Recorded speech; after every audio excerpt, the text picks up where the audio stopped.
تم ہتھیار تھوڑے رکھتے ہو یا بہت، گھروں سے نکل آؤ اور اللہ کے راستے میں مال اور جان سے جہاد کرو، یہی تمہارے حق میں بہتر ہے، بشرطے کہ سمجھو۔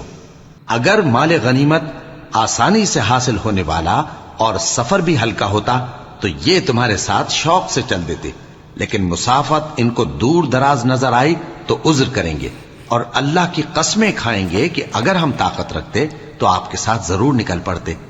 یہ اس طرح اپنے آپ کو ہلاک کر رہے ہیں، اور اللہ جانتا ہے کہ یہ جھوٹے ہیں۔ جب میدان جنگ میں کفار سے تمہارا مقابلہ ہو تو ان سے پیٹھ نہ پھیرنا، اور جو شخص جنگ کے روز اس صورت کے سوا کہ لڑائی کے لیے کنارے کنارے چلے، یعنی حکمت عملی سے دشمن کو مارے یا اپنی فوج میں جا ملنا چاہے،